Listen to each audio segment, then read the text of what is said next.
Dans un joli village au bord d'une grande forêt, vivait un chien affectueux nommé Pitoun. Pitoun avait un pelage beige et blanc et des yeux pétillants de curiosité. Chaque jour, elle se lançait dans des aventures palpitantes, mais aujourd'hui allait être une aventure bien plus excitante. Un matin brumeux, Pitoun découvrit un vieux parchemin dans le jardin de ses maîtres. Le parchemin était couvert de symboles mystérieux et de dessins de la forêt. En le dépliant, Pitoun remarqua une inscription « Cherche le cristal enchanté pour révéler le secret du trésor caché ». Ça a l'air d'une grande aventure. Je dois absolument découvrir ce cristal enchanté. Armée de son courage et de son flair, Pitoun se dirigea vers la forêt. Elle emprunta un sentier sinueux bordé de grandes arbres aux branches entrelacées.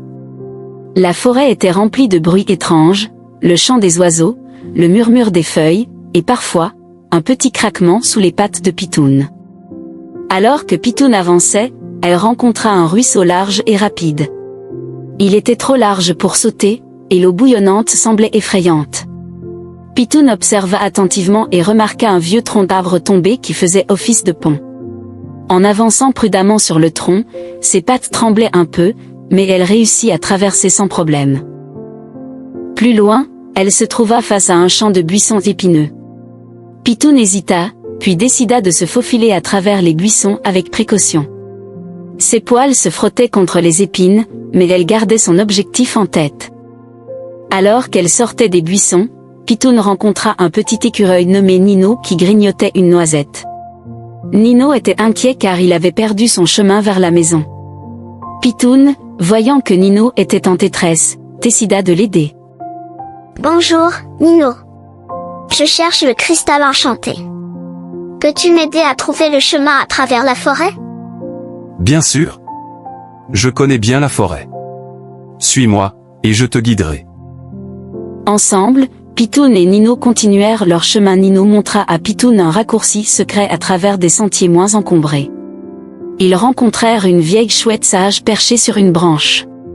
La chouette leur indiqua le chemin vers la clairière où le cristal enchanté était caché.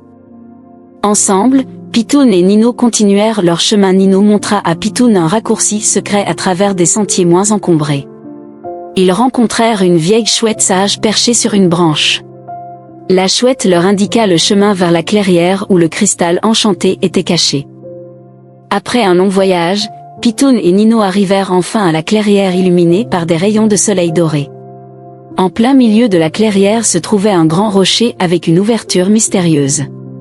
Pitoun s'approcha, et avec l'aide de Nino, il trouva un petit cristal brillant caché à l'intérieur du rocher. Regarde ce cristal.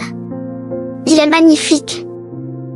Quand Pitoun toucha le cristal, il émit une lumière douce et chaleureuse, et un vieux coffre en bois apparut soudainement devant eux. Pitoun ouvrit le coffre avec impatience et découvrit à l'intérieur des trésors, des médailles brillantes, des jouets pour chiens et des friandises spéciales. Mais au-dessus de tout, il y avait une note qui disait « Le vrai trésor est l'amitié et le courage que vous avez montré ». Pitoun et Nino remercièrent la forêt enchantée et rentrèrent au village avec le coffre. Ils furent accueillis en héros par les habitants du village.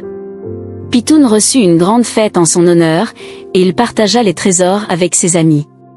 Il comprit que le plus grand trésor était les nouvelles amitiés et les aventures qu'il avait vécues.